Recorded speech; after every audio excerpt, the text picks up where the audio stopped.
امشب در 24 افشای شبکه وزارت خارجه جمهوری اسلامی برای نفوذ به مراکز سیاستگذاری غرب. گزارش تحقیقی ایران اینترنشنال نشون میده 3 همکار رابرت مالی عضو این شبکه بودند. واکنش‌ها به گزارش تحقیقی درباره اعضای شبکه نفوذ جمهوری اسلامی، سناتور تیم کاتن با نشر گزارشی گفته آیا از اینکه اعضای ارشد دولت اوباما و بایدن طرف ایران بودند کسی متعجب شده؟ سفر دیپلمات‌های عربستان به کرانه باختری همزمان با نزدیک شدن توافق صلح عربستان و اسرائیل، اولین مقام ارشد اسرائیلی هم به ریاض سفر کرد. و افزایش فشارها برای استعفای باب منندز از کنگره آمریکا، سناتور ارشد دموکرات اتهام دریافت رشوه را رد کرد. از واشنگتن دی سی این 24 است با فرداد فرحزاد. خانم ها آقایان، بینندگان ایران اینترنشنال در ایران و سراسر جهان سلام و وقت بخیر. چگونه ایران در مرکز سیاستگذاری آمریکا نفوذ پیدا کرد؟ شبکه طرح کارشناسان ایران چه گروهی‌اند و در این زمینه چه نقشی دارند؟ تحقیقات مشترک ایران اینترنشنال و سمافور که بر اساس هزاران ایمیل دیپلمات‌های ایرانی صورت گرفته نشون میده وزارت خارجه ایران در سال 2014 حلقه‌ای از تحلیلگران رو تحت عنوان طرح کارشناسان ایران که از اون به عنوان شبکه جوانان هم یاد شده تشکیل داده و طبق اسناد بررسی شده دست کم تا سال 2021 از این گروه برای گسترش دامنه قدرت نرمش در صحنه جهانی استفاده می‌کرده. ایمیل ها نشون میدن که 3 تن از مشاوران رابرت مالی که مستقیما به دست او استخدام شدن بخشی از این شبکه بودند. اونها آریان طباطبایی که در وزارت خارجه و دفاع آمریکا کار کرده، علی واعظ و دینا اسفندیاری از اعضای گروه بین‌المللی بحران بودند.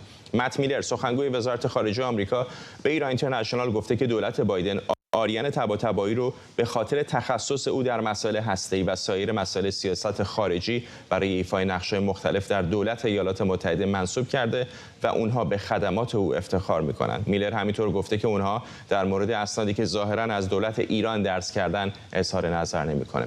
گروه بحران که در حال حاضر کارفرمای واعظ و اسفندیاری گفته دولت ایران بر تحقیقات اعضاش کنترلی نداره. مالی به درخواست برای اظهار نظر پاسخ نداده، اما یک سخنگوی دیگر وزارت خارجه آمریکا گفته مالی هنوز در مرخصیه و ما به خاطر ملاحظات در حفظ حریم خصوصی فعلا حرف بیشتری برای گفتن نداریم. اما طرح کارشناسان ایران چطور تشکیل شد؟ سال 2014 سعید خطیبزاده دیپلمات ایرانی در برلین و از اعضای مؤسسه مطالعات سیاسی و بین‌المللی وابسته به وزارت خارجه ایده تشکیل ابتکار کارشناسان ایران رو مطرح کرد. تحقیقات نشون میده زهرانی یکی از اعضای سپاه پاسداران و یک دیپلمات کهنه‌کار جمهوری اسلامی در حمایت از این شبکه و تامین منابع مالیش نقش مهمی داشته و در عین حال به عنوان نقطه اصلی تماس بین اعضای شبکه و ظریف عمل می‌کرده. خطیبزاده در ایمیلی که در 11 مارس 2014 ارسال شده به زهرانی گفته ایده طرح کارشناسان ایران بین من و 2 تن از کارشناسان جوان مورد بحث قرار گرفته که ما در کنفرانس پراگ ملاقات کردیم، یعنی آریان طباطبایی و دینا اسفندیاری. ما 3 نفر به گفته او توافق کردیم که هسته اصلی طرح کارشناسان ایران باشیم. اما کار اصلی اعضای این شبکه چه بوده؟ اونها ملاقات‌هایی برای توضیح و دفاع از سیاست خارجی ایران و فعالیت‌های هسته‌ای و نظامیش نوشتند. با رسانه‌ها مصاحبه کردند، در نشست‌ها شرکت کردند و به دولت‌های غربی در مورد ایران مشاوره دادند.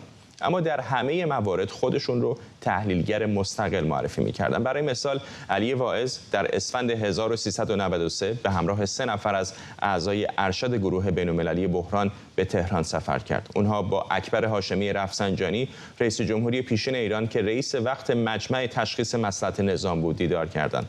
آقای واعظ 1 ماه بعد از این دیدار طبق این اسناد و مدارک از زهرانی خواستار ملاقات دیگری در وین شد. شبکه طرح کارشناسان ایران خیلی زود دامنش رو به اندیشکده‌های اروپایی هم گسترش داد و بر اساس ایمیل‌ها با برخی از تحلیلگران ایرانی اونها از جمله الی گرانمایه رئیس بخش خاورمیانه و شمال آفریقا در شورای روابط خارجه اروپا، روزبه پارسی رئیس بخش خاورمیانه و شمال آفریقا در مؤسسه امور بین‌الملل سوئد و عدنان طباطبایی از بنیانگذاران و مدیرعامل مرکز تحقیقات کاربردی برای همکاری با خاورمیانه روابطی برقرار کرد. شورای روابط خارجه اروپا و گروه بحران در اظهار نظرهای جداگانه وجود طرح کارشناسان ایران را تایید کردند، اما ارتباط اون با تهران رو زیر سوال بردند. اسناد بررسی شده نشون میده که مقامات ایرانی ایده ابتدایی طرح کارشناسان ایران رو مطرح کردند و اولین دیدار و دیدارهای بعدی این گروه رو سازماندهی کردند. عدنان طباطبایی از اظهار نظر خودداری کرده و گفته این گزارش تحقیقاتی بر پایه کذب و فرضیات اشتباهه. او همینطور ایمیل ها رو تقلبی خونده. روزبه پارسی گفته این برای تحلیلگران و دانشگاهیان امری کاملا طبیعیه که با مقامات و متخصصان طرفهای مختلف در یک مذاکره یا تنش دیدار کنند تا بتونن تجزیه و تحلیلشون رو غنی‌تر کنند. اسناد نشون میده که در 14 مه 2014 اعضای این گروه برای اولین بار در اتاقی در هتل کوبورگ وین جمع شدند. همون مکانی که در اون ایران و کشورهای عضو برجام مذاکرات برای احیای این توافق هسته‌ای رو برگزار کردند. ظریف در اون زمان برای مذاکرات در وین به سر می‌برد و با اعضای این شبکه گفتگو کرد و یک نقشه راه رو و همینطور یک فلسفه رو برای شبکه تعریف کرد. طبق مأموریت طرح کارشناسان ایران، تحلیلگران بر سر اینکه مقالات منتشر شدهشون در رسانه‌های غربی با مقامات وزارت خارجه ایران به اشتراک بذارن، با همدیگه رقابت می‌کردند. برای مثال کمتر از یک ماه بعد از نشست وین، علی واعظ مقاله‌ای با عنوان دوراهی کاذب در مذاکرات ایران نوشت که در نشریه نشنال اینترست منتشر شد. مثال دیگه این که یک هفته بعد از نشست طرح کارشناسان ایران، عدنان طباطبایی ایمیلی به زهرانی ارسال کرد و به وزارت خارجه ایران پیشنهاد داد که مقالاتی رو برای انتشار به نام مقامات ایرانی آماده کنند. کمی بعدتر آریان طباطبایی و دینا اسفندیاری هم مقاله‌ای برای بولتن دانشمندان اتمی درباره نیازهای تامین سوخت هسته‌ای ایران نوشتند. بر اساس ایمیل خطیبزاده در تاریخ 14 سپتامبر 2014 به تخت روانچی، زهرانی پیشنهاد داره یک کارگاه آموزشی یک روزه در تهران با حضور 8 نفر از اعضای اصلی شبکه برگزار بشه که بر فروش توافق جامعه هسته‌ای به بدبینان داخلی و خارجی و بازدید احتمالی از راکتور تحقیقاتی تهران، یک تأسیسات هسته‌ای متمرکز شده بود. فعالیت‌های طرح کارشناسان ایران همزمان با تشدید مذاکرات هسته‌ای شتاب گرفت. ایران و 5+1 در 2 آوریل 2015 در لوزان سوئیس به یک چارچوب اولیه توافق هسته‌ای دست پیدا کردند. این توافق هنوز منعقد نشده بود و هر دو طرف میبایست همچنان از شروط نهاییشون دفاع کنند. در این شرایط شبکه طرح کارشناسان ایران از همه منابعش برای حمایت از موضع و خواسته‌های ایران استفاده کرد. در 14 آوریل 2015 خطیبزاده فهرستی از مقالات و مصاحبه‌هایی رو که اعضای طرح کارشناسان ایران در هفته بعد از بیانیه لوزان منتشر کرده بودند به زهرانی ایمیل کرد. او 10 سند جداگانه رو در فرمت ورد به این ایمیل که برای دیگر اعضای این شبکه از جمله علی واعظ، آریان طباطبایی، عدنان طباطبایی، دینا اسفندیاری، الی گرانمایه و روزبه پارسی فرستاده شده ضمیمه کرد. خطیبزاده در ایمیلی که همون روز برای ظریف و تخت روانچی ارسال شد نوشت: مدام در ارتباط بودیم و واقعاً جدی و پیگیرانه به صورت شبانه روزی کار شد. برخی از دوستان به تنهایی یک رسانه بودند. آریان طباطبایی در ایمیلی به تاریخ 27 ژوئن 2014 به زهرانی اطلاع داد که با شاهزاده سعودی ترکی بن فیصل، سفیر سابق عربستان سعودی در واشنگتن و رئیس سابق سرویس اطلاعاتی عربستان سعودی در ترکیه ملاقات کرده و ترکی بن فیصل از او برای سفر به عربستان دعوت کرده و به همکاری علاقه نشون داده. آریان در ادامه پرسیده: مایلم نظر شما رو بدونم که آیا همچین کاری جالب است برایتان؟ او همینطور اشاره کرده که دانشگاه بنگوریون در اسرائیل او رو به یک کارگاه آموزشی در مورد کنترل تسلیحات و برنامه هسته ایران دعوت کرده. طباطبایی پرسیده: خواستم نظر شما رو هم بپرسم و ببینم اگر شما فکر می‌کنید دعوت رو بپذیرم و بروم. زهرانی در همون روز پاسخ داد: با توجه به مجموعه ملاحظات به نظر میرسه مورد عربستان خوب باشه ولی مورد دوم یعنی اسرائیل بهتر انجام نشه. آریان طباطبایی از سال 1401 برای وزارت دفاع آمریکا کار میکنه و در حال حاضر دارای مجوز امنیتی صادر شده از سوی دولت ایالات متحده است. اما یک مقام ارشد سابق گفته که اطلاع از وجود رابطه از این نوع بین آریان طباطبایی و یک دولت خارجی به خصوص ایران مانع از دریافت چنین مجوز امنیتی برای او میشد. وزارت امور خارجه و پنتاگون از اظهار نظر درباره محتوای مکاتبات مرتبط با طرح کارشناسان ایران امتناع کردند، اما گفتند که اونها از آریان طباطبایی و فرایند تایید صلاحیت امنیتیش دفاع میکنند. پنتاگون در بیانیه گفته صلاحیت دکتر طباطبایی به عنوان شرطی برای استخدامش در وزارت دفاع به درستی و تمامی بررسی شده. زهرانی یا ترک زهرانی، دیپلمات تحصیل کرده آمریکا و عضو سابق سپاه پاسداران، سال 2001 در نمایندگی دائم ایران در نیویورک کار می‌کرد و بر اساس یک سخنرانی خصوصی برای اعضای مرکز مطالعات سیاسی و بین‌المللی در نوامبر 2020 شخصاً شاهد فرو ریختن برج‌های دوقلو در 11 سپتامبر بود.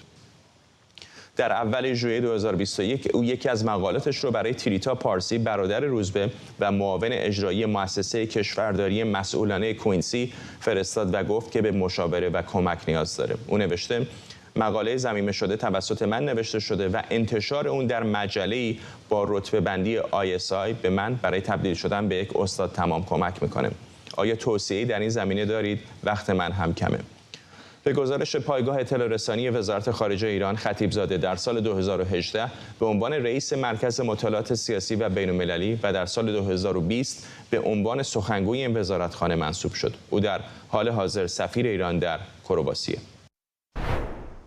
شهرام خلدی، استاد تاریخ و علوم سیاسی از آنتاریو با ما. آقای خلدی، به گمانم بسیاری از کشورها اینجا در واشنگتن دی سی به اشکال مختلف لابیگری قانونی و رسمی می‌کنند. در مورد جمهوری اسلامی طبیعتاً به خاطر نبود روابط دیپلماتیک، خصومتی که بین تهران و واشنگتن وجود داره، به نظر میاد که این مسیر یکم خاکستری بوده و اگر این اسنادی که هزاران صفحه هستن رو بخوایم مد نظر قرار بدیم، به نظر میاد که به شیوه‌هایی غیر مرسوم و غیر معمول استفاده کردن برای نفوذ در دیپلماسی آمریکا. بله، سعی می‌فرمایید جناب فرستاد. خدمتتون درود می‌فرستم و خدمت همه بینندگان ایران اینترنشنال. من فکر می‌کنم نکته خیلی مهمی که در کار تحقیقی که در واقع کارآگاهی که ایران اینترنشنال و مؤسسه سافمور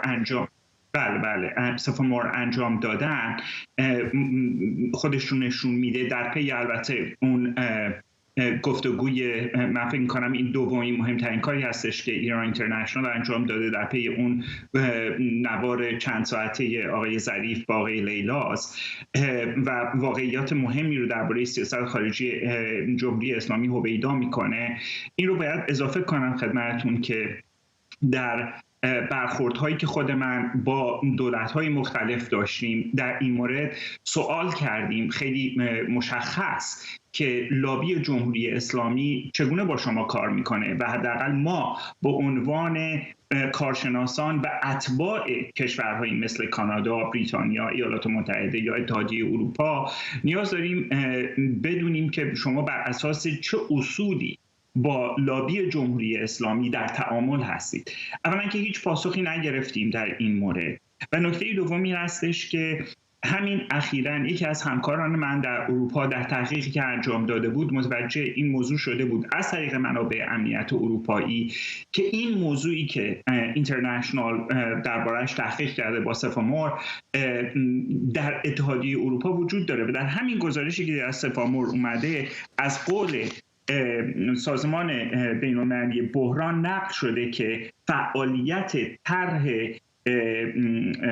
همین جوانان، شبکه جوانان در واقع یا کارشناسان ایرانی به وسیله یک کشور اروپایی، یک دولت اروپایی و چند سازمان، چند نهاد اروپایی که البته اینجا ذکر نشده آیا اینها نهادهای غیر دولتی هستند یا نهادهای دولتی هستند، فاند دریافت کرده. پس اگر چنین چیزی بوده و با توجه به اینکه خانم طباطبایی در اون موقع در ایالات متحده بودن و با توجه به اینکه این افراد دستیار آقای مالی بودن و با توجه به اینکه آقای مالی در بطن این مذاکرات قرار داشته، آیا آقای مالی برخلاف اونچه که مقررات ایالات متحده ذکر میکنه اطلاعاتی رو در اختیار این افراد قرار داده و یا اینکه یک مجوزی رو گرفته، ما نمیدونیم بالاخره باید این مشخص بشه، یا یک مجوزی رو گرفته که این اطلاعات رو در این اختیار این افراد قرار بده.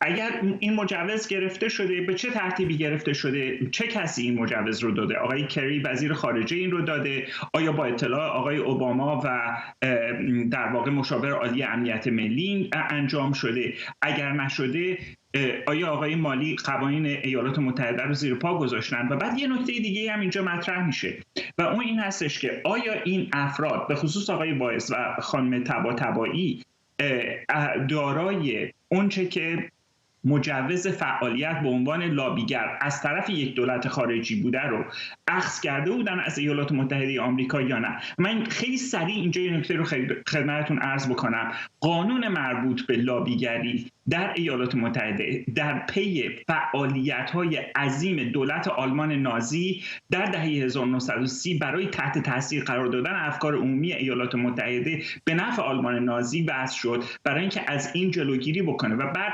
اصلاحی‌های نسبت به این قانون صورت گرفت در طول جنگ سرد و پس از اون برای برخورد دیگر کشورهای رقیب ایالات متحده از جمله شوروی و بعد چین و بعد دیگر کشورها. بنابراین سوالی که وجود داره این هست که آیا اونها در چارچوب اون عمل می‌کردن و یا شاید اصلا، حالا من نمیخوام وارد تئوری توطئه بشم، و یا اینکه آقای واعظ و یا خانم طباطبایی دارای مجوز فعالیت از برخی نهادهای امنیتی ایالات متحده بوده و هستند، برای اینکه اون نهادهای امنیتی ایالات متحده اگر بدون چنین مجوزهای این افراد فعالیت میکردن، همونجوری که در گزارشتون شما فرمودید، میباید جلوی استخدام خانم طباطبایی رو در وزارت دفاع آمریکا میگیره. به گمانم همین موضوع خانم طباطبایی به مراتب پیچیده‌تر هست تا کسانی دیگری که اسمشون برده شده از جمله آقای واعظ، چون به هر حال آقای واعظ در نهایت یک شهروند عادی هست، اما خانم طباطبایی هم برای وزارت خارجه ایالات متحده و از اون مهمتر برای وزارت دفاع در یک پست ارشد کار کرده. در همین دقایق گذشته رئیس کمیته نیروهای مسلح مجلس نمایندگان و همینطور کمیته فرعی اطلاعاتی کنگره نامه‌ای فرستادن در واکنش به خبر ایران اینترنشنال به وزیر دفاع ایالات متحده آقای آستین و در 7 بند مختلف سوالات متعددی رو در مورد نحوه استخدام و فعالیت‌های خانم طباطبایی مطرح کردم. همونطور که گفتم در مورد مابقی میتونیم بگیم شهروندان عادی هستن، حالا کم و کیف روابطشون رو میشه بررسی کرد، ولی به گمانم در مورد خانم طباطبایی به خصوص آنجا که در یکی از سندها میبینیم که از مقام جمهوری اسلامی میپرسه که آیا به نظرتون به اسرائیل برم یا نه، موضوع به مراتب پیچیده‌تر هست. 100% همینطوره. ولی در مورد دیگران، مثلا آقای واعظ که به هر حال در یه تیم تانک در واشنگتن دی سی کار میکنن، ببینید من نمیخوام مقایسه بکنم برای اینکه این مسئله جنبه حقوقی پیدا میکنه. من میدونم شما متخصصان حقوقی خودتون رو دارید، ولی ما در مورد آقای کاوه افراسیابی، ایشون هم برای دولت آمریکا کار نمیکردن ولی براشون مشکل به وجود اومد. بنابراین صرف این که شما برای دولت ایالات متحده کار نمیکنید ولی ببینید یک آقای افراسیابی اتهامی که علیهشون مطرح بود این بود که از دفتر نمایندگی جمهوری اسلامی در نیویورک وجه نقد هم دریافت کردن. در مورد آقای واعظ همچین اتهامی مطرح نیست و به گمانم به سرویس‌های اطلاعاتی اشاره کردید، اینطور نیستش که بسیاری از این روابط پنهان بوده باشه. مثلا همین سفر آقای واعظ به تهران، دیدارش با اکبر هاشمی رفسنجانی یا حمایتش از برجام یا دیدار بعضی دیگر از این چهره‌ها از جمله آقای پارسی با ظریف چیزهای بسیار مخفی نبوده. من خیلی متعجب خواهم شد اگر وزارت خارجه یا سرویس‌های اطلاعاتی آمریکا بیخبر بوده باشن از این ملاقات‌ها.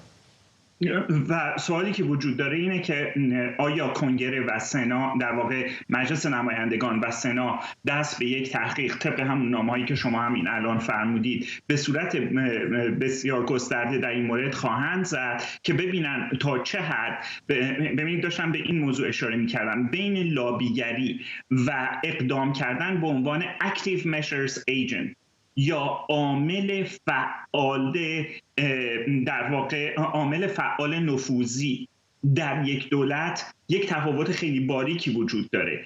اگر شما لابی بکنید برای اینکه طرز فکر افکار عمومی کشور رو تغییر بدید، این طبیعتاً یک مقرراتی داره، ولی اگر شما از اون پیشتر برید، به این حد برید که بخواید افکار عمومی سیاستگزاران رو به صورت دو جانبه تحت تأثیر قرار بدید و در واقع مهمات ذهنی، فکری، پروپاگاندایی و اطلاعاتی به معنی اینتلیجنس کلمه از کسی که، از دولتی که در واقع هدفش این هست که منافع ملی ایالات متحده رو تحلیل ببره و علیه اون منافع عمل بکنه، در اینجا دیگه شما لابیگر یا کارشناس یا متخصص دیگه نیستید. شما دیگه وارد اون حوزه‌ای میشید که به اصطلاح بهش میگن active measures agent، که البته اون active measures agent هم طبیعتاً جاسوس نیست، ولی به عنوان عاملی که میخواد نفوذ بکنه داره عمل میکنه. و بقیه من این سوال وجود داره که زیر سوگند خانم طباطبایی، آقای واعظ و دیگران در برابر کمیته های مربوطه در سنا و مجلس نمایندگان چه پاسخی خواهند داد. و به نظر من به خصوص در پی این جنجالی که سر برکناری موقت آقای سناتور منندز از کمیته خارجی وزارت سنای ایالات متحده اتفاق افتاده و دیگر مسائلی که دولت بایدن الان دست گریبانشه، مثل اینکه ممکنه در واقع قیمت هر بشکه نفت به $100 برسه، در این سال انتخاباتی چه تأثیری به خصوص این اخبار بر روی کارزار انتخاباتی آقای بایدن و دموکرات ها در برابر کاندیدای احتمالی جمهوری خواه که آقای ترامپ باشه داره. حالا یه نکته هم در مورد آقای ترامپ عرض بکنم.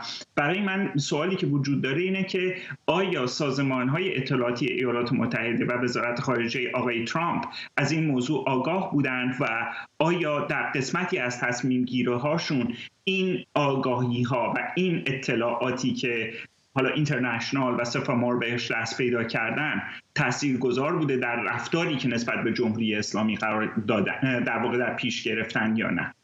ممنونم از شما. شهرام خلدی، استاد تاریخ و علوم سیاسی از آنتاریو. با من اشاره بکنم که از هم آقای علی واعظ و هم خانم طباطبایی هم برای شرکت در این برنامه دعوت کردیم که هیچ کدوم دعوت ما رو نپذیرفتن، اما در دقایق گذشته آقای واعظ در رشته توییت هایی به تعداد زیادی دارم میرم پایین، با در 31 رشته توییت دست کمال شاید ادامه دار هم باشه واکنش نشون داده به گزارش سمافور و ایران اینترنشنال و از عملکردش دفاع کرده.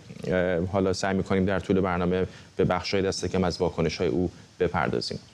در بخش دوم برنامه امشب هم مفصل‌تر به این گزارش می‌پردازیم. وزارت خارجه آمریکا در پاسخ به سوال خبرنگاران درباره گزارش ایران اینترنشنال در مورد همکاران سابق رابرت مالی گفته این ایمیل‌ها از حدود 10 دهه پیش و بیشتر افرادی که گزارش به اونها پرداخته دیگه در دولت آمریکا کار نمی‌کنه. متیو میلر همینطور درباره وضعیت پرونده رابرت مالی پاسخ داد. ببینید، من هم این خبر رو خوندم. به نظر من مسائلی است که تقریبا 10 دهه پیش اتفاق افتاد و بیشتر افرادی که در این داستان ذکر شده بودن الان برای دولت کار نمی‌کنن. یکی از مقام‌های کنونی دولت آمریکا دیدم که در این گزارش ذکر شده بود و با ایران ارتباطاتی داشت قبل از اینکه وارد دولت آمریکا بشه. و البته ما یک تحقیق کامل راجع به پیشینه او رو انجام دادیم قبل از اینکه او وارد وزارت خارجه ما بشه. این خانم الان برای وزارت دفاع ما کار میکنه. من نمیخوام مشخص‌تر درباره جایگاه او صحبت کنم، ولی به نظر میاد که داستانی است که راجع به مسائل حدود 10 دهه پیشه. این فردی که همونطور که شما ذکر کردید الان در آمریکاست، در گذشته از ایران دستور و راهنمایی خواسته بود. همونطور که شما گفتید حدود 10 دهه پیش بود، ولی به نظر شما آیا درسته که فردی که همچین ارتباطهایی با ایران داشته بعد بیاد به مجوز امنیتی دریافت کنه و برای ما کار کنه؟ من نمیخوام درباره جزئیات این قضیه صحبت کنم. وقتی ایمیل های این چنینی رو دربارش میخونیم، درباره چیزی که همونطور گفتم تقریبا 10 دهه پیش اتفاق افتاد، در این من تمام کانتکست یا تصویر بزرگتر این قضیه رو نمیدونم. میدونم که ایشون تماس‌هایی با ایران داشته در گذشته، اما مهمتر از هر چیزی، هر مقامی که ما استخدام میکنیم درباره مسائل حساس باید کار کنه. ما یک بک‌گراند چک یا مطالعه کامل داریم از پیشینه اونها قبل از اینکه اونها رو استخدام کنیم. برای ایشون اول وزارت خارجه ایشون استخدام کرده. بله اول وزارت خارجه و حالا در پنتاگون کار میکنه. بله. سوالی که من میخوام از شما بپرسم اینه که آیا هیچ بخشی از این داستان نقشی رو بازی میکنه در گزارش تحقیقاتی که شما الان دارین در مورد راب مالی انجام میدین؟ ببینید، من همونطور که پیشترم گفتم به نظرم درست است. من در جایگاهی نیستم که درباره این تحقیقات الان جزئیاتش صحبت کنم. تمام این تحقیقات در مورد آقای راب مالی به نظرم اگه درباره هر بخشش اظهار نظر کنم مناسب نیست و ممکنه که مشکل ساز باشه. ببینید درباره تحقیق درباره آقای راب مالی، آیا میدونید این تحقیق کی تموم میشه؟ آیا جایگاهشون تغییری کرده؟ کی برمیگرده سر کارش احیانا؟ ببینید تحقیقات هنوز در جریانه، بنابراین هیچ تغییری در وضعیتشون پدید نیومده. گزارش تحقیقی ایران اینترنشنال و سمافور در این چند ساعت گذشته با موجی از واکنش‌ها همراه بودم. طور که بهتون گفتم خود علی واعظ هم رشته توییتی زده از باز نشر نسخه‌های اون توسط رسانه‌های بین‌المللی تا واکنش مقامات آمریکایی از جمله تام کاتن سناتور جمهوری‌خواه رو داشتیم. در چند ساعت گذشته آقای کاتن در حساب اکس یا همون توییتر سابقش با نشر این گزارش نوشته گمان میره مقامات ارشد دولت بایدن و اوباما عضو کارزار مورد حمایت ایران بودند. در حالی که رسانه‌های رسمی در ایران به نقل از مقامات امنیتی وقوع انفجار و زمین لرزه رو در خرم‌آباد رد کردند، دو رسانه اسرائیلی گفتند صدای مهیب و لرزش زمینی که دوشنبه شب در خرم‌آباد احساس شده به خاطر وقوع انفجار بوده. تایمز اسرائیل نوشته طبق گزارش‌های غیررسمی صدای مهیب دیشب در خرم‌آباد احتمالاً بر اثر انفجار در نتیجه یک عملیات خرابکاری در یک پایگاه ساخت موشک‌های بالستیک بوده. این روزنامه گفته این عملیات ممکنه با استفاده از پهپادهای تهاجمی صورت گرفته باشه. تایمز اسرائیل به نقل از کارشناسان نوشته این حادثه میتونه یک عملیات موفقیت‌آمیز باشه که توسط موساد انجام شده. فرزین ندیمی تحلیلگر امور دفاعی امنیتی در مؤسسه واشنگتن میگه وقوع این انفجار در محل استقرار موشک‌های سپاه که چند روز پیش برای حمله به اسرائیل رونمایی شد تصادفی نیست. در اطراف خرم‌آباد چندین تأسیسات نظامی هستند. دو تیپ ارتش پادگان داره، یک تیپ سپاه پادگان داره و یک زاویه مهمات خیلی بزرگ درست در کنار خرم‌آباد هستش. ولی اگر اتفاقی برای هر کدوم از اینا میافتاد یا حادثه‌ای در این زاویه مهمات اتفاق میافتاد، ما یه چیزی شبیه آتش‌بازی خیلی وسیعی میدیدیم و این آتش رو روی سطح زمین دیده میشد. ولی اتفاقاتی که افتاده، صدای انفجار مهیب و زلزله‌ای که گفته میشه تا 2 ریشتر شدتش بوده نشون میده که این انفجار در عمق زمین اتفاق افتاده و همونطور که میدونیم سپاه پاسداران در 10 کیلومتری شمال خرم‌آباد یک پایگاه موشکی خیلی عمده داره به اسم امام علی که یکی از اولین پایگاه‌های موشک‌های شهاب 3 سپاه بوده و ما می‌دونیم که موشک شهاب 3 سپاه برای حمله به اسرائیل طراحی شده با برد بیش از 1200 کیلومتر و به نظر من هم این اتفاق در پایگاه سپاه، در یک از پایگاه‌های سپاه که محل استقرار موشک‌های اسرائیل زن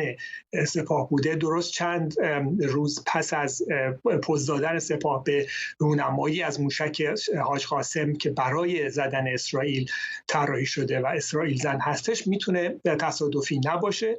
هرچند که به هر حال احتمالات دیگه رو هم میشه در نظر گرفت، مثل گسترش تونل های این پایگاه موشکی و انفجارهایی که برای ساختمان راهسازی و گسترش تونل ها ممکنه با دینامیت اتفاق افتاده باشه.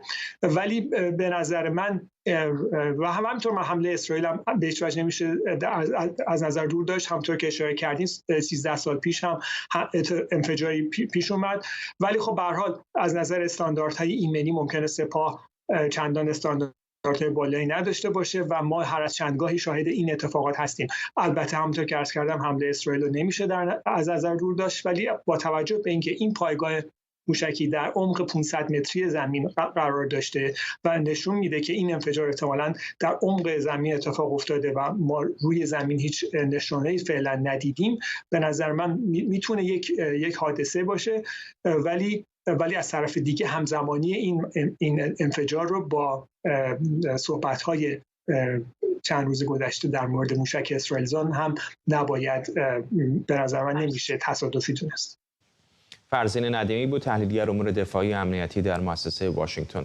از پارسال ابعاد بین‌المللی جنبش زن زندگی آزادی توجه غیر ایرانیان زیادی رو به مسئله نقض حقوق بشر در ایران جلب کرده. در این بین جیکوب ماسور هنرمند آمریکایی به شکلی متفاوت همبستگیش رو با معترضان ایرانی اعلام کرده. او امسال هم برای دومین بار نام مهسا امینی رو به وسیله رکاب زدن در دور خلیج سان فرانسیسکو ترسیم کرد. نیلوفر منصوری گزارش میده.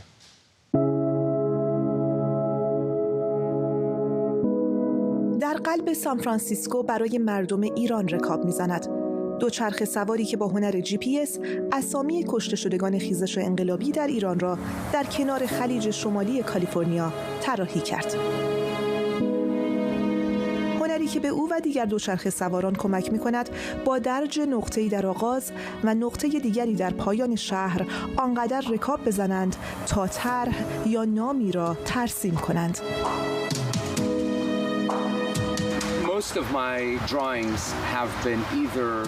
بیشتر طرح‌هایی که اجرا کردم مربوط میشه به نام جوانانی که توسط حکومت ایران کشته شدند، از جمله مهسا امینی، نیکا شاکرمی و اخیراً هم جواد روحی و همینطور جوانانی که بازداشت شدند، از جمله توماج صالحی، حسین رونقی و نیلوفر حامدی که عکس خانواده داغدار مهسا را به ثبت رسوند.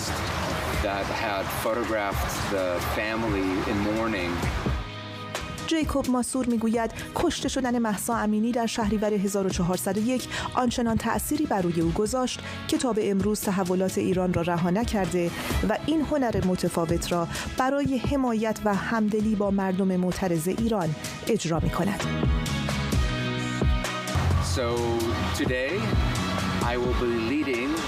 امروز من یک گروهی از دوچرخه سوارها رو سرپرستی می‌کنم که قراره برای اولین سالگرد در کل سانفرانسیسکو مجدداً اسم مهسا امینی رو با یک قلب در کنارش ترسیم کنیم. امیدوارم دوچرخه سوارها یا دونده‌های دیگه‌ای در سایر نقاط جهان هم یک رکورد برای مهسا امینی ثبت کنند تا نام این دختر در همه اخبار و همه صفحات اجتماعی مثل نوری درخشنده باقی بمونه و شرایط سخت مردم ایران رو یادآور بشه.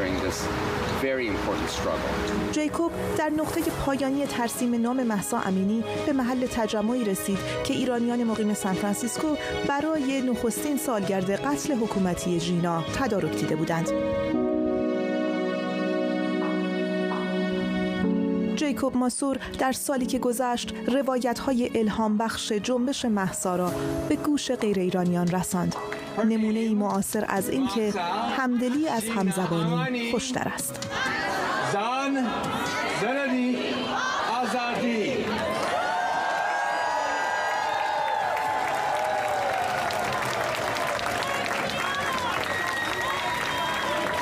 مرسی. نیلوفر منصوری، لس آنجلس.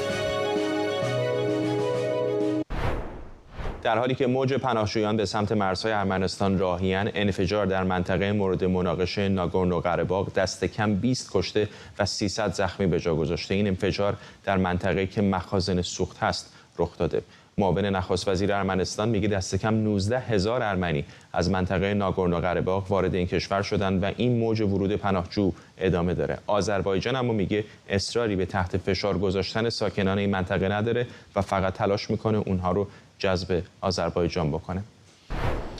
اردوان روزبه همکارم اینجا در استودیو با ماست. فارغ از اینکه مقامات باکو چه بگن، یک بحران انسانی به نظر میاد که در منطقه شکل گرفته. هزار ارمنی دارن میرن به سمت سرزمین اصلی ارمنستان. من از صبح دارم ویدیوها رو نگاه میکنم، خبرگزاری مختلف دارن اینا رو نشون میدن. صحنه خیلی غم انگیزیه به خاطر اینکه 120,000 نفر دارن تو منطقه زندگی میکنن.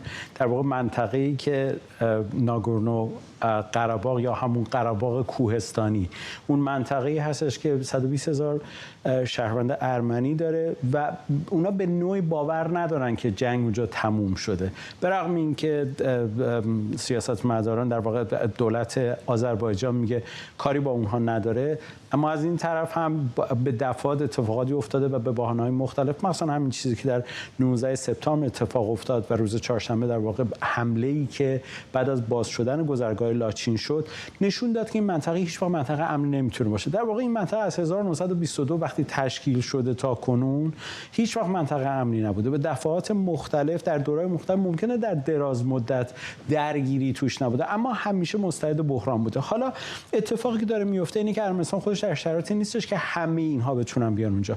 ما میدونیم در شرایط نزدیک به مرز در ارمنستان مشکل غذا وجود داره، مردم هجوم آوردن برای گرفتن خط تلفن، در صف‌های طولانی ایستادن، گروه‌های کمکی دارن کمک میکنن، اما کسی نمیدونه باید چجوری به اینا کمک بکنه. روایتی که آقای خاچاتوریان یعنی معاون نخست وزیر ارمنستان میگه 19,000، ولی بعضی از اخبار صحبت از 28,000 تا میکنه و داره نشون میده که این تعداد همینجور داره افزایش پیدا میکنه. به نوعی با این روند که داره پیش پیش میره میتونیم بگیم ارمنستان تقریبا در حل مسئله منطقه کوهستانی قره باغ هیچ وقت موفق نبوده. یعنی در حال حاضر این منطقه به هر حال در دست آذربایجانه و آنچه که اتفاق داره میفته مخصوصا در پایتخت ارمنستان این روزها معترضین در خیابان هستند و آقای پاشینیان رو متهم به کمکاری و عدم همکاری میکنن. گویا که ما میدونیم حدود 3 هفته قبل نیروهای آمریکایی در یک مانور مشترک با ارمنی‌ها در منطقه بودن. از طرفی هم ما میدونیم جمهوری اسلامی اصلا خوشحال نیستش که گذرگاه لاچین در وضعیت استراتژیک موجود بتونه به نوعی در دست آذربایجان قرار بگیره، چون اشراف اطلاعاتی خیلی قوی اسرائیل تو منطقه داره. در عمل جمهوری اسلامی تلاش میکنه وضعیت رو بخواد برگردونه، ولی من فکر میکنم موفقیتی در کار نیست. به هر حال دست بالا رو به نظر میرسه آذربایجان داره، همونجور که مذاکراتی که امروز شده، همونجور که امروز هم آقای میلر اشاره کرده، فقط ترجیح میدن که وضعیت اون در واقع اون شرایط انسانی واسه مرگ کسی بیشتر نشه، چون در درگیری آخر دست کم 200 نفر کشته شدن و فکر میکنم سرنوشت جالبی برای آقای پاشینیان نباشه اوضاع موجود، چون موفقیتی در حل و فصل این مسئله تاکنون نداشته و حالا تعداد زیادی پناهجو هم اینجا هستن که وضعیت روشنی ندارن. از طرفی هم آذربایجان با اقتدار داره میگه ما فقط میخوایم اینها رو جذب آذربایجان بکنیم، که خب هیچکدوم اینا روشن نیستش که واقعا اتفاق خواهد افتاد یا نه، چون به دفعات تمام این صلح‌ها در اشکال مختلف دوباره تبدیل به جنگ شده. ممنونم از تو اردوان روز به همکارم اینجا در استودیو. بعضی سناتورهای دموکرات خواهان استعفای سناتور باب منندز بعد از انتشار کیفرخواست فدرال علیه او به اتهام اخذ رشوه شدند. سناتور جان تستر این اتهامات رو عمیقاً نگران کننده توصیف کرده. سناتور شرود بران هم در بیانیه گفته منندز اعتماد عمومی رو شکسته و باید استعفا بده. دادستان‌های فدرال میگن که منندز و همسرش در ازای تسهیل اعطای کمک‌های مالی به مصر از این کشور رشوه گرفتن. آقای منندز متهم به دریافت صدها هزار دلار، شمشای طلا، یک ماشین و استفاده از نفوذش برای اهداف شخصیه، اما تقاضاها برای استعفا رو رد کرده و گفته همکارانش در قضاوت درباره او عجله کردند. رضا گوهرزاد روزنامه‌نگار و تحلیلگر سیاسی از کالیفرنیا با ماست. خیلی موقعیت دشواری رو برای حتی دموکرات‌ها ایجاد کرده آقای منندز، اینطور نیست؟ مرسوم و معمول به گمانم این می بود که دست کم تا پایان تحقیقات از سمتش کنارگیری کنه. درود من هم بر شما و سپاس از دعوت به برنامه. درست اشاره کردین. الان در یک شرایطی حزب دموکرات قرار داره که تصور میکرد آقای منندز که میدونین جاش تضمین شده است و وجود داره، در سال 2024 که انتخابات سنا انجام میشه کرسی ایشون رو از دست نخواهد داد. حالا با این شرایطی که به وجود اومده ایشون خب از کمیته رفتن کنار و رفتن از کمیته کنار قدرت حزب دموکرات رو در کمیته روابط خارجی بسیار بسیار کم میکنه. پس از اون هم در انتخابات 2024 وقتی که قرار باشه ایشون میگه که من باز خواهم گشت و خواهم بود، ولی به نظر میرسه که نخواهد آمد و نخواهد توانست بیاد، برای اینکه شرایط رو در حزب دموکرات ایالت خودش طوری به هم زده که رفقا اکنون رقبا شدن. خیلی جالب است این مسئله. آقای اندی کیم نماینده دموکرات در مجلس نمایندگان یکی از کسانی است که خودشو کاندید کرده که جای ایشون رو بگیره. یعنی این خیلی مهمه. شمار دیگه هم آمدن کار کردن، ولی این مسئله که از سوی هم حزبیتون اون هم در خانه نمایندگان علیه شما در مبارزه انتخاباتی کسی شرکت بکنه خیلی سخت خواهد بود برای ایشون و به ویژه سنای دموکرات که با یک اکثریت شکننده روبروست. و مدارک هم خیلی عیان هست دیگه. الان تصاویرشو داریم می‌بینیم، شمشای طلا، اسکناس‌های پول نقد. حالا آقای منندز میگه که اینها رو از حساب پس‌اندازم خارج کردن، ولی به گمانم برای دادستان‌ها خیلی کار دشواری نیست که رد این پول‌ها رو بگیرن. ببینید دادستان‌های نیویورک که آمدن این رو اعلام کردن بی جهت نیامدن. آقای منندز تصور میکرد که یک بار اونطوری که در سالهای گذشته تونست از این مسئله بگریزه و راحت بشه و تبرئه بشه. سیستم قضایی آمریکا طوری است که وقتی که هیئت جوری به یه توافقی نمیرسن، خب دادگاه میاد اعلام میکنه که این دادگاه رو نمیتونه ادامه بده. ایشون الان چشم امیدش بر اینه که به سبب کمبود مدارک شاید به جایی برسه که ایشون محکوم نشه. کنارگیریش از کمیته از یک سو به دموکرات‌ها زیان بزرگی زده، از سوی دیگر ایشون رو نمیگذاره دیگه در دوره آینده 2024 اگر دادگاهش به سرعت و پیش از انتخابات تموم نشه بتونه رقابت بکنه. به نظر میاد که آقای باب منندز تموم شده باشه این مسائلش. این که ایشون میاد میگه ما به طور سنتی پول تو خونه زیاد نگه می‌داریم، مثل این هستش که ما ایرانی‌ها هم خیلی پول زیاد نگه می‌داریم، پول نقد. وقتی ولی دولت فدرال وقتی بیاد بگه که اگر شما 9999 دلار دارین ایرادی نداره، ولی به محض اینکه شد 10,000 دلار پول نقد شما مجرم هستید. چرا 10,000 دلار پول نقد نگه داشته؟ ایشون که حالا صدها هزار دلار رو تو نگه داشته بوده. البته 10,000 دلار یا بیشتر پول نقد که جرم نیستش اگر مدارکش وجود داشته باشه که از کجا این پول رو گرفتی. طبیعتاً درسته جرم نیست، ولی همیشه مورد پرسش هستین که پول نقد چرا 10,000 دلار نگه می‌داره. من خیلی ساده بگم، کسانی پول نقد بالا در کنار خودشون نگه می‌دارن، به ویژه با پول‌های خرد که میخوان به معاملات مواد مخدر دست بزنن. برای همین هم است که پلیس همیشه به این پول حساسه، به پول نقد. چرا نمیخوان با چک و دیگر چیزا استفاده کنن؟ آقای گوهرزاد برگردیم به زاویه سیاسی موضوع. یک بحران بی‌اعتمادی به هر حال الان وجود داره به دستگاه مختلف دولتی. این چقدر میتونه در این آتش خشم بسیاری از رای دهندگان بنزین بیشتری بریزه، با توجه به اینکه فقط این موضوع نیست. میدونیم بعضی از نمایندگان متهم هستند به استفاده از اطلاعاتی که به واسطه پستشون دارن برای انجام تراکنش‌ها یا خرید و فروش سهام در بازار. الان رشوه‌های این چنینی اتهامش مطرح شده. این چقدر تصویر کنگره رو و دولت رو به شکل کلانتر میتونه مخدوش بکنه در بین رای دهنده‌ها؟ ببین، رای دهندگان بستگی داره که از کدوم ایالت میان. اینا تقسیم بندی ایالتی بین مسئله دموکرات‌ها و جمهوری خواهان یه مقدار ایالت‌های سرخ و ایالت‌های آبی رو ترسیم کرده که اونا چه در این اتفاقا بیفته چه اتفاق نیفته میرن و رأیشون رو میدن. ولی در اون انتخاباتی که تاثیر میذاره، از جمله انتخابات ریاست جمهوری، ایالت‌هایی هستن که به صورت بنفش و یا در حال حاضر بگیم نوسانی و خاکستری هستن.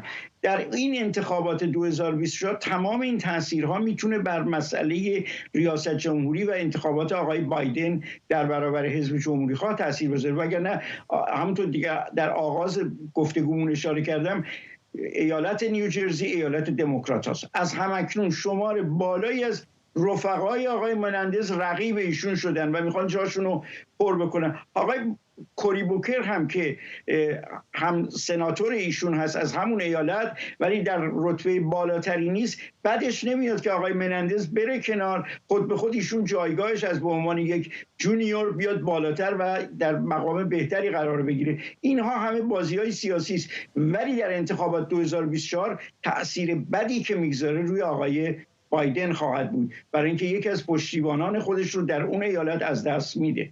ممنونم از شما. رضا گوهرزاد، روزنامه‌نگار و تحلیلگر سیاسی از کالیفرنیا. همزمان با نزدیک شدن عربستان سعودی و اسرائیل به عادی‌سازی روابط با هم، اولین سفیر عربستان سعودی برای سرزمین‌های فلسطینی در سفری به رام الله گفته تشکیل کشور فلسطینی رکن اصلی هر گونه توافق ریاض با اسرائیل. نایف السدیری گفته هر توافقی با اسرائیل بر اساس سند ابتکار صلح عربی حاصل میشه. این ابتکار که 21 سال پیش در نشست سران اتحادیه عرب تصویب شد، از اسرائیل میخواد کشور فلسطین رو با پایتختی در اورشلیم شرقی به رسمیت بشناسه، به مسئله پناهجویان فلسطینی رسیدگی کنه و نیروهاش رو از بلندی‌های جولان خارج کنه. بطبيعة الحال انتم جميعا همه شما مصاحبه ولیعهد را هفته گذشته در شبکه خبری فاکس نیوز دیدید که در آن ایشان به علاقه و توجه فراوان خود نسبت به برادران فلسطینی ما در سرزمین فلسطین اشاره کرد. ما برای فلسطینی ها آرزوی زندگی بهتری داریم.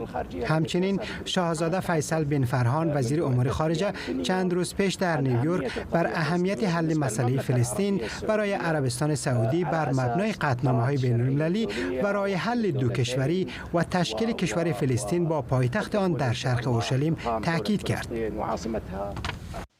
وزیر گردشگری اسرائیل هم در سفری 3 روزه برای شرکت در کنفرانس سازمان جهانی گردشگری به ریاض رفته.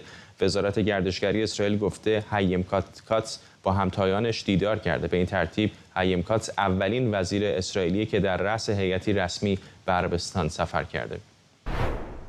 شکریا برادوس، پژوهشگر امنیت بین‌الملل و سیاست خارجی از واشنگتن با ماست. خانم برادوس، وقتی همه اینا رو میذارید کنار هم، مشخصه که دیگه زمزمه‌های عادی شدن رو میشه آرام آرام شنید.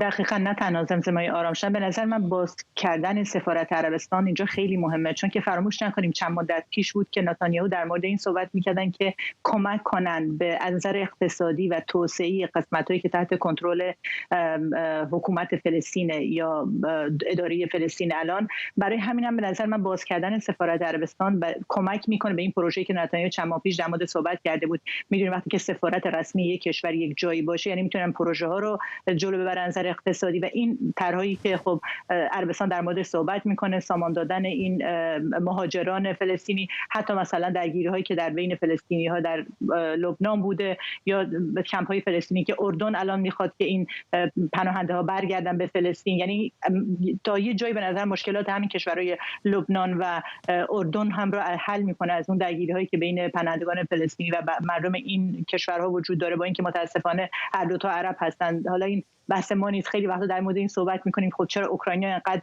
اروپایی‌ها بهشون خوش آمدگویی کردن، چرا به ما خوش آمدگویی نمی‌کنن. وقتی موضوع فلسطین و پناهندگان فلسطینی در نظر میگیریم می‌بینیم که چقدر موضوع از خود ماست که به ما چنین ظلمی میشه. ولی و می‌دونیم این اولین سفر از سال 1967 تا الان این اولین باریه که کشورهای عربی دارن نزدیک میشن و خودش اعترافیه به نظر من به کشور اسرائیل. تا الان مثلا کشوری مثل عربستان میگفتن خب ما اعتراف نمی‌کنیم تا دولت فلسطین مستقل نشه، تا پروژه دو تا کشور، مثلا پروژه‌ای که عربستان بنیانگذارش بوده، تا این پروژه به نتیجه نرسه ما اعتراف نمی‌کنیم به وجود اسرائیل در منطقه. ولی چنین سفری و چنین باز کردن سفارتی وقتی دولت اسرائیل هست و هنوز این مشکل فلسطین حل نشده، اینجا به نظر من اعتراف کردن، همین چیزی که بن سلمان در آخرین مصاحبه‌اش هم گفته، اعتراف کردن به اسرائیل به عنوان یک اکتور مهم منطقه و باز شدن راه‌های همین راه رو یواش یواش به اون منطقه میرسونه که ما بگیم خب صلح بین عربستان و فلسطین، عربستان و اسرائیل خیلی نزدیکه.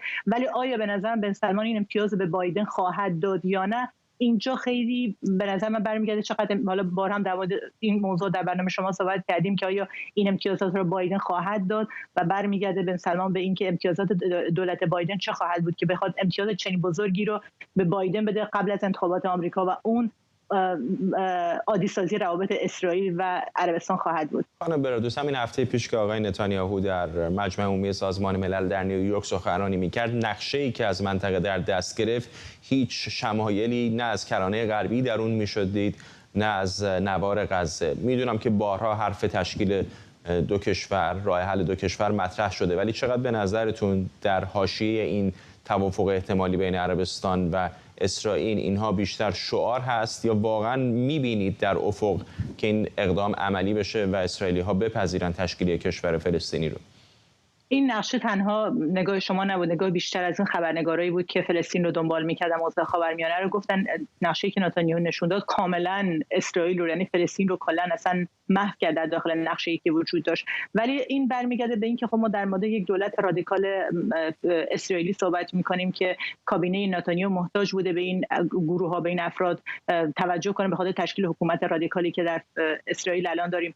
ولی چیزی که الان نشون میده، خب اگر نتانیاهو بخواد چنین موفقیتی که در همین نشست سازمان ملل در مورد تشکر کرد هم از ترامپ هم از بایدن برای چنین توافقاتی که دارن حالا ترامپ موفق و بایدن داره سعی میکنه، اگه بخواد به چنین نتیجه‌ای برسه مجبوره که اینجا مورد فلسطینی‌ها رو در نظر بگیره، چون که عربستان هم 100% چیزی که خودشون هم اعلام کردن و به نظر من با فرستادن سفیری که به طرف فلسطین بره نمیتونن راحت کیس فلسطین رو کنار بذارن و بدون حل موضوع فلسطین با اسرائیل هیچ صلحی رو به نظر من عربستان امضا نخواهد کرد. ولی این صلح، این موضوع فلسطین موضوعی نخواهد بود به نظر من که کاملا حل کردن فلسطین و موضوع دولت فلسطین تأسیس بشه. این قدم هایی که در بر می‌دارند اگه نگاه می‌کنیم قدم های خیلی کم ولی استپ بای استپ دارن میرن جلو که وقتی که این صلح رو امضا کردن انقدر از طرف دولت فلسطین که براشون الان مخصوصا برای عربستان مهمه که دولت فلسطین و فلسطینی‌ها مخالفت نکنن، برای همین هم هست دارن نزدیک میشن. به نظر من پروژه‌های بعدی که خواهیم شنید در مطبوعات این خواهد بود که چقدر این پروژه توسعه و کمک به اقتصاد مردم فلسطین در منطقه افزایش خواهد یافت یا این پروژه ها رو معرفی خواهند کرد که به نظر من اینجا عربستان و اسرائیل با هم در این مورد همکاری خواهند کرد. ممنونم از شما. شکریا برادوس، پژوهشگر امنیت بین‌الملل و سیاست خارجی از واشنگتن. نزدیکان سوفیا لورن 89 ساله از بازیگران سرشناس هالیوود میگن عمل جراحی و موفقیت‌آمیز بوده و حالا این ستاره سینمای ایتالیا و از نمادهای ملی این کشور حالش خوبه. خانم لورن در ژنو سوئیس زندگی میکنه و 2 روز پیش در خانه‌اش افتاد و از ناحیه لگن دچار شکستگی شد. این برنامه رو با تماشای تصاویری از دوران اوج سوفیا لورن که 2 جایزه اسکار هم برای او به ارمغان داشت به پایان میبریم.